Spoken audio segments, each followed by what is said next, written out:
сонголт сэлгээ болж орохын тулд төрсөн нэрээ сольдгүй. Намайг одоо дугрын мөнхчлүүн татаар гэдэг нэрлэх ёстой. Тэгэхээр бол манай рэпер G маань бол жоохон буруу андуурж бас дийссэн байлээ. Хэрүүлэр одоо уран бүтээл хийдэг хүн биш манай татар хандлага бол тийм учраас одоо хариу үйлдэл хийхгүй.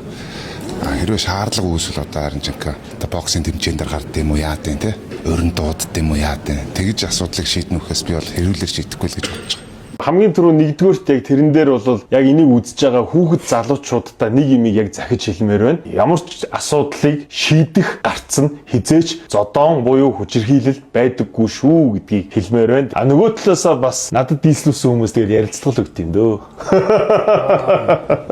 Тэгээд бас ерөнхийдөө нөгөө хүн одоо урлагаар дамжуулж дийс хийж хахад тэрийг бас өөдөөс нь урлагаар дамжуулах ёстой гэж би бол бодож хэрвээ хариу өгмөр байгаа л те. Эн чинь бас ерөнхийдөө дийс гэдэг чинь өөрөө энэ хипхопын бас салшгүй нэг хэсэг шүү дээ те. Бид хоёр бол яг стилийн хөгжмөө хийж байгаа, хөгжмөөр дамжуулж юмаа хийж байгаа байхгүй. Тэнгууд тэнцээ шууд төвл үзий барь гэдэг юм чинь бол ерөөсөө шал гажууч байгаа юм болно л те. Яаж ч те. Яг л тэгээ хүмүүс тэгээд өөрөө өөрсдийнхөө те хэмжээгээр хэмжүүрээрээ хэмжицгээнээс те.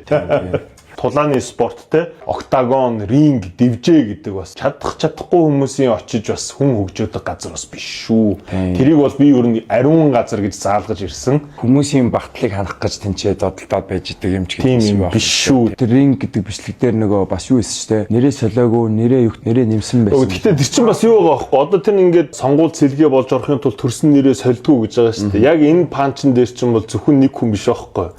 Их олон хүн байгаа шүү дээ. Ер нь бол яг тиймэрхүү алхам хийсэн. Үзэгчд өөрсдөө ч мэдж байгаа. Тухайн хүн тэрийг өөр дээрээ тусгаж авч ийн гэдэг чинь хариулт нь ойлгомжтой байна. Хариулт нь ойлгомжтой. Одоо ойлгож магадгүй гэж угаасаа солилцсон байна. Ер нь бол ямар ч хүн ойлгохоор дөө. Тэрийг заавал ингээд тайлбарлаад ах шаардлага уг нь байх. Тэгээ бас нэрээ нэмсэн гэдэг чинь өөрөө сольсон л гэсэн үг шүү дээ, тэ. Байсан нэрийг сольж байгаа гэсэн үг шүү дээ. Хамаагүй үгүй билгүй дээ.